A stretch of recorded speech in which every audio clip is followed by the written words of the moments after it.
DW Africa Link. The first thing is we get this alert.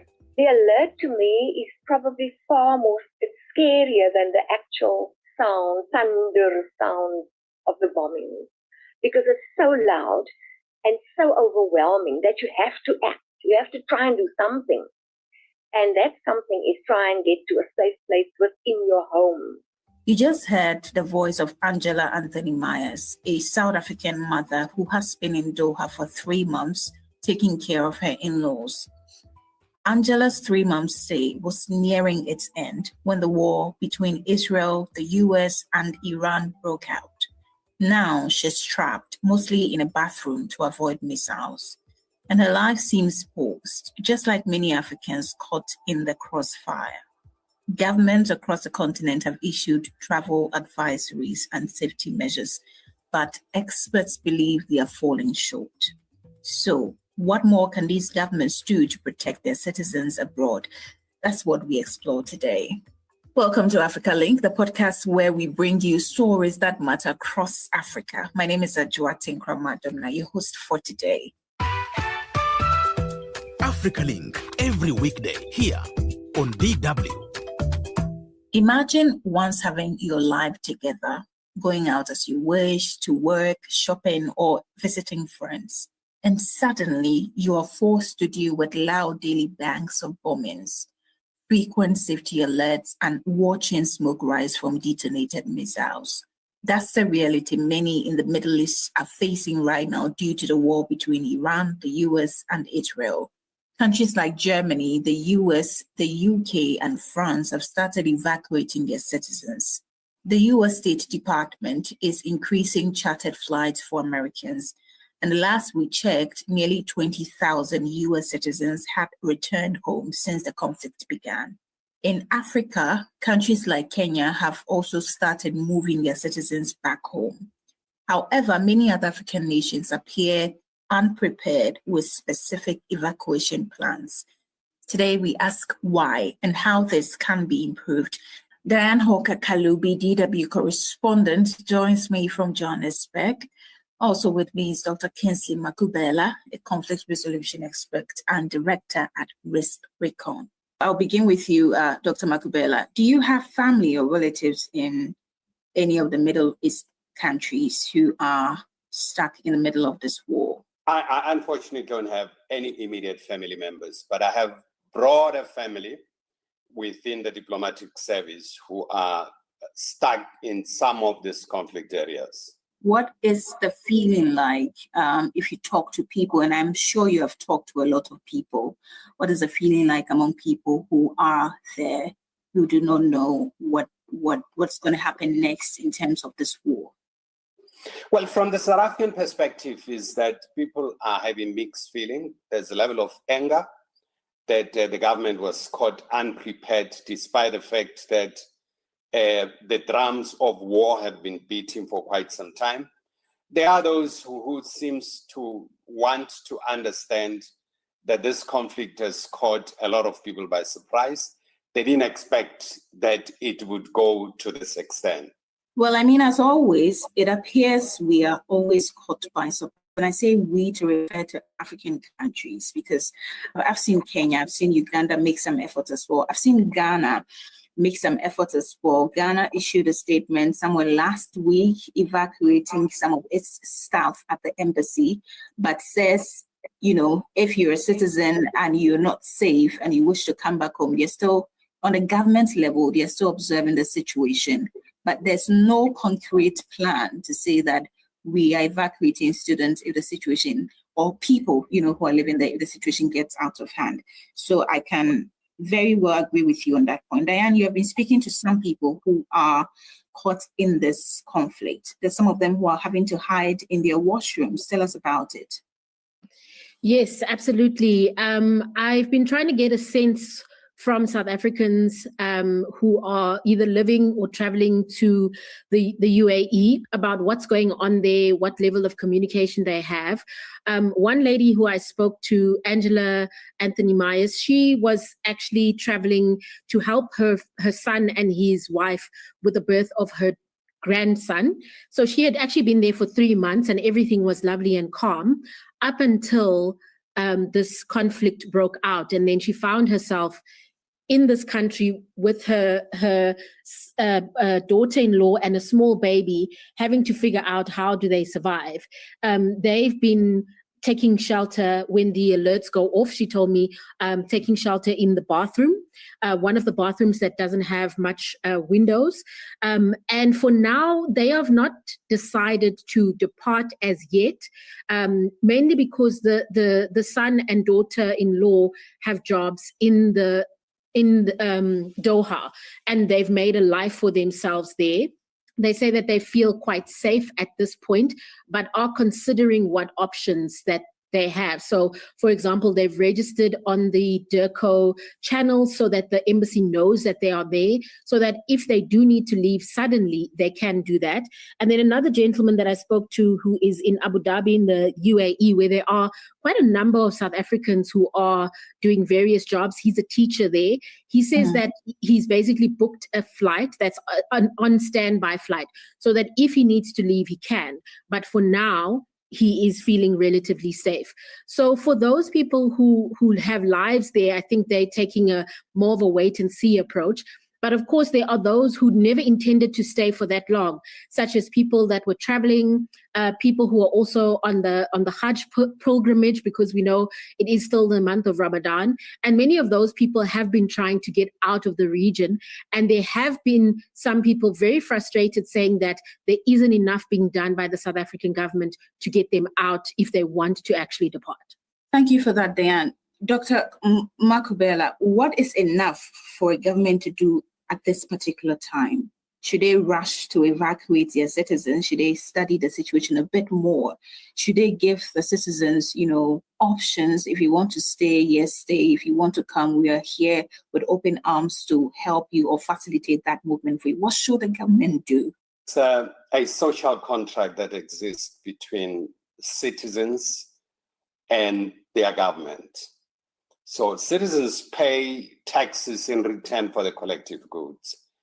And in terms of the Vienna Convention on Diplomatic Immunities and Consular Relations, the state has a responsibility to protect its citizens wherever they are.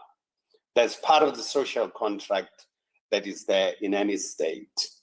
There's no excuse that more than a week into the conflict, and I want to speak specifically about the South African government, that there's no effort to set up a mechanism to evacuate people who are in harm's way. The state is expected to interface with other states, even in cases where South Africa wouldn't have presence on the ground, but to speak to like-minded countries to help in the evacuation. It's quite common that you'd find countries would pool their resources to evacuate their nationals collectively. And we haven't seen anything in terms of this. South Africa has taken time to provide clear information to citizens who are caught up in this conflict. At first, the statement that came from DIRCO was that, well, we don't know what to do. People should try to look for safety. And it's only later that DIRCO has set up a website where people can register themselves. So we have a challenge from where I'm sitting in terms of the failure of the state to set up mechanisms to evacuate its nationals, particularly in this area. Now that we've seen the 12-day war last year between Israel and Iran, there should have been some system put in place for any eventuality. So there's no excuse for the failure of the state to respond and come to the rescue of its citizens. There's no excuse about that. Do you want to call it a failure? But maybe from the government perspective, the situation is quite fluid. So they may be observing, and between last week and this week, we've had a lot of uncertainties, even about flight schedules. A lot of airlines have had to cancel their, flights or schedules and all of that. People have been very uncertain. Airspaces have been closed.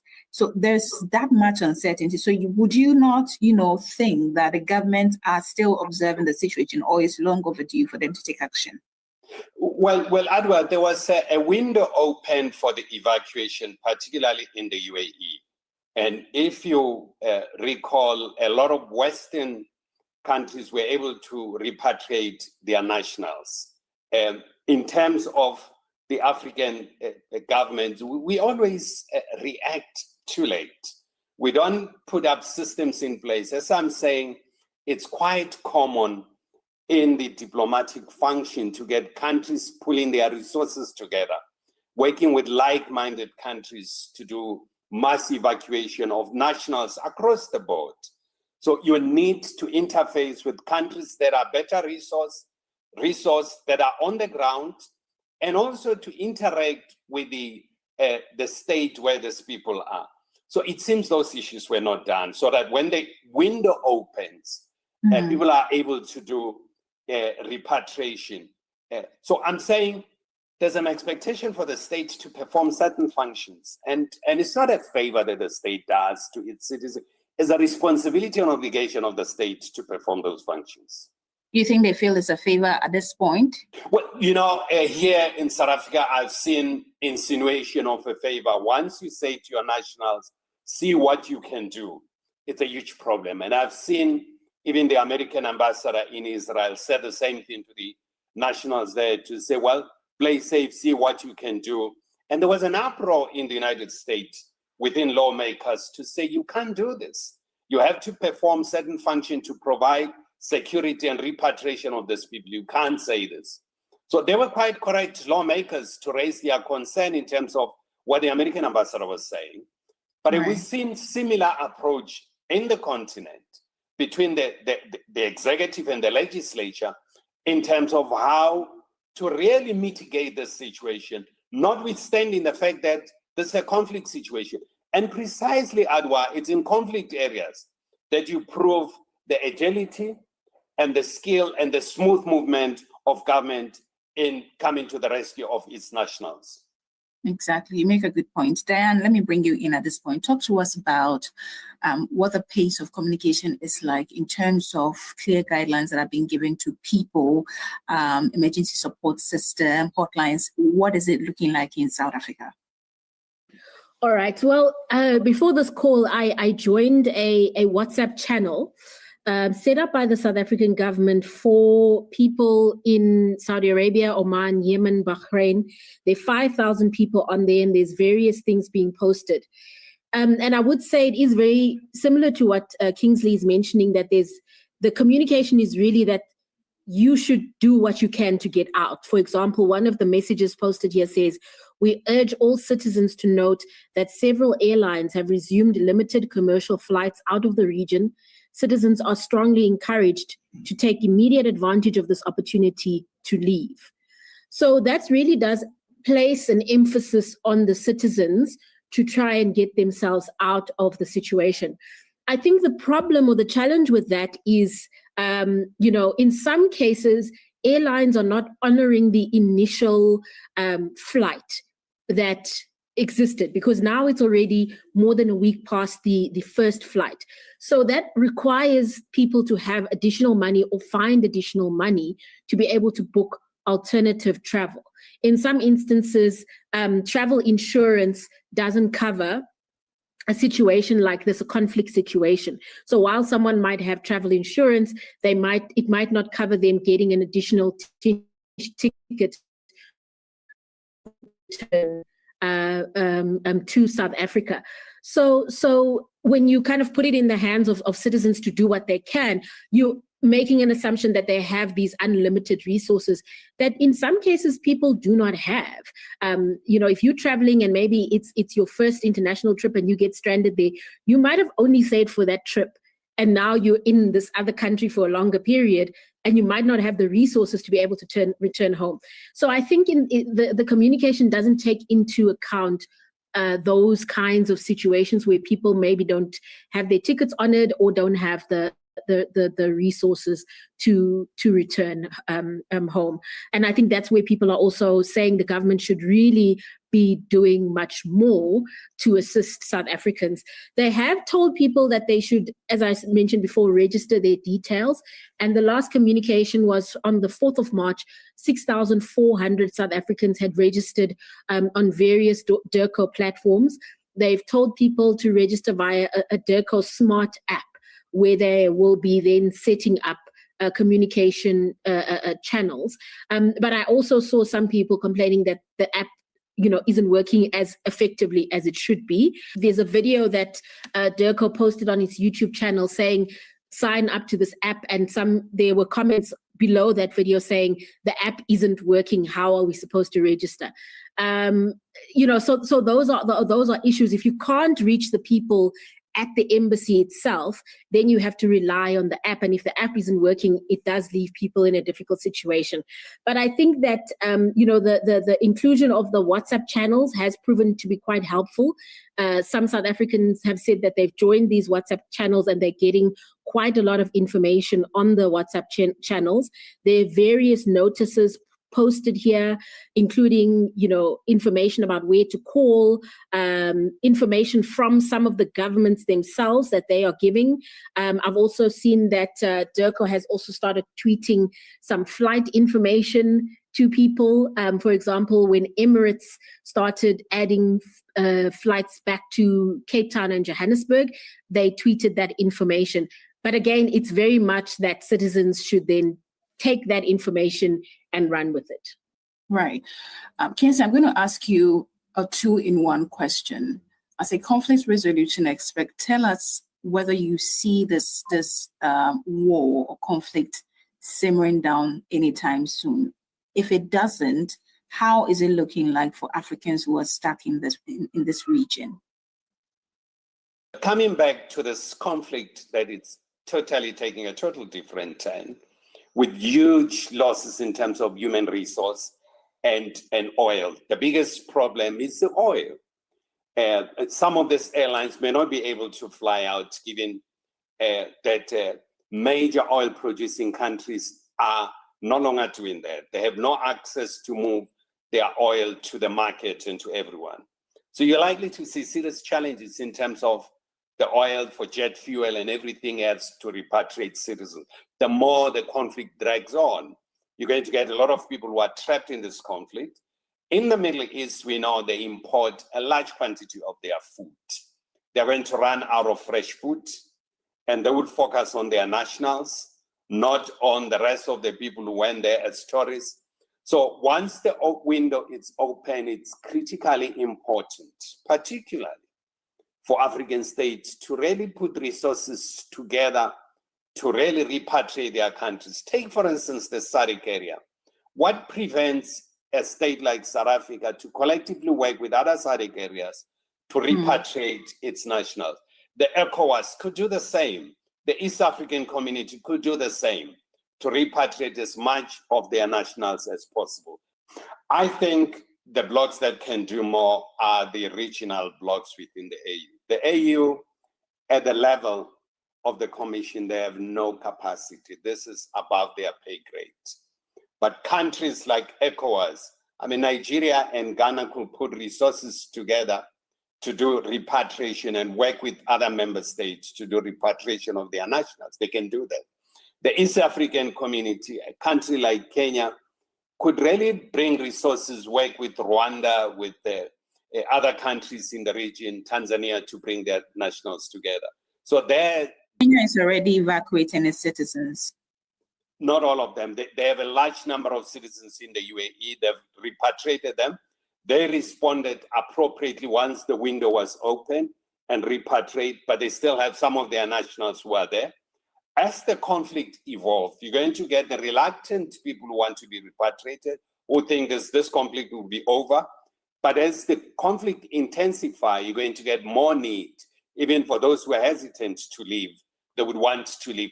The question is to work, Adwa, within the open window. Will the open window exist again? What I've seen last night is that there've been a lot of pounding on the UAE. There've been a lot of war in Bahrain and so on. So you are likely to get a lot of people who keep on being trapped. What kind of support are you going to have? It appears even diplomatic missions now are starting to be constrained in their movement the more the conflict intensifies. Very well.